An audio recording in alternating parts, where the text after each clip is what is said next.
Good evening. Welcome back to our reflections. A wonderful way, it seems to me, with so much going on in our lives, to end the day. I like to pray in the morning in a particular way. Maybe my mind is clearer and fresher, but I always like to somehow be acknowledging God at the end of a day. And I hope that these reflections are a way for you and all of us, in fact, to do that. I'd like to start my reflection in these next couple that I'm going to offer with a question. What is God like? I mean, somebody asks you, what's God like? What do you say to them? Well, I think at that point, you go back into basically your experience of God. Unfortunately, nobody's ever seen God face to face. And that's why Jesus is so important. Jesus is the only time that God has appeared in a way that people, human beings, could understand it in flesh and blood terms. That's why the scriptures are all so important and such a central part of our faith and our prayer. We look in there to what God says about God's own self. And that gives us a tip-off as to what is God like. But the other side of it really is our own experience of God. While we read in the scriptures or learn in our faith formation programs or hear at Mass different things about God, how does that personal relationship that you have with God, that I have with God, help us to know what God is like? It's our experience that does it. So, what does your experience of God tell you about who God is?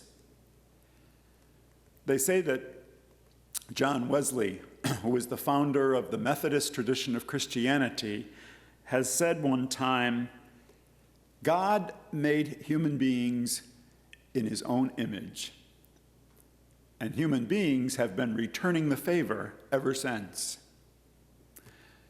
Really, what other things do we have to describe who God is other than the things that we notice about others? And so we tend to give God human dimensions. We describe God in human terms, and that works pretty well, except every once in a while we bump up against that boundary that we say, no, this doesn't work. Boundaries like categories that we use to talk about one another.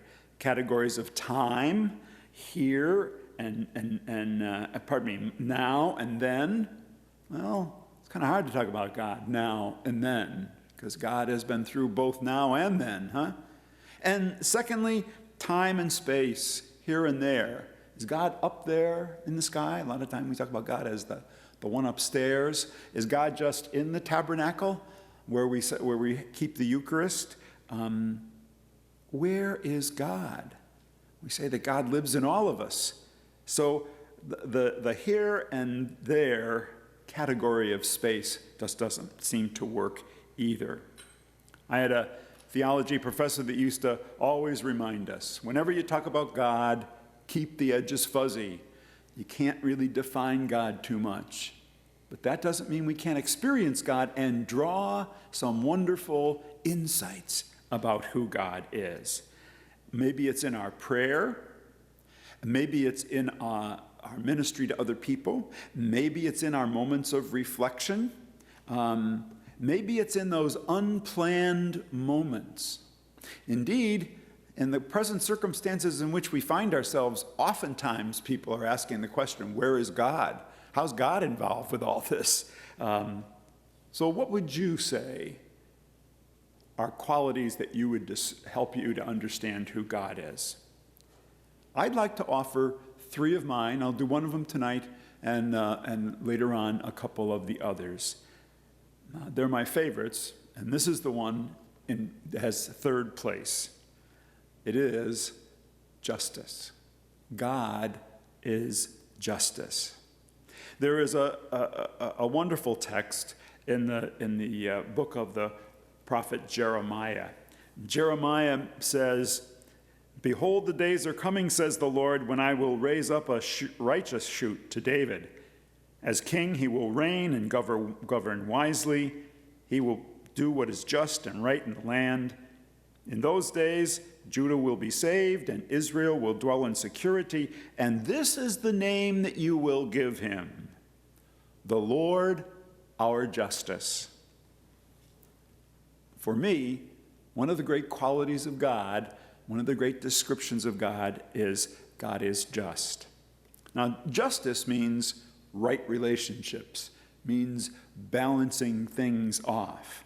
And so, having a right, appropriate relationship with God. God created us. God is the source of our being.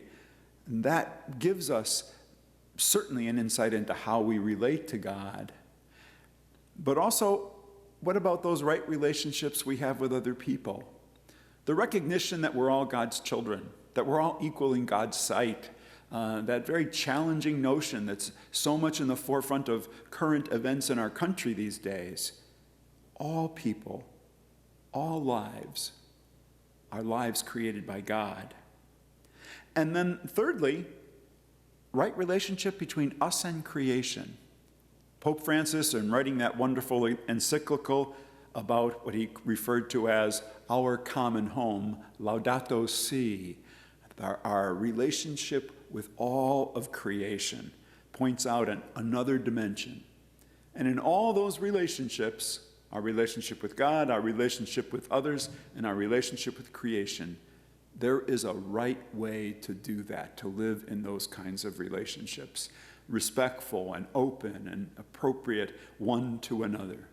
If we see people dividing people, we know that that's not the way that God desires.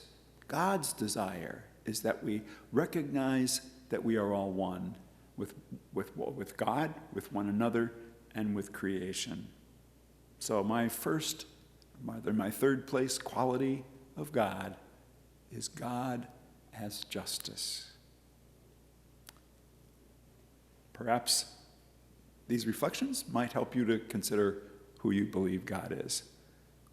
Until we meet again, God bless you and have a good night.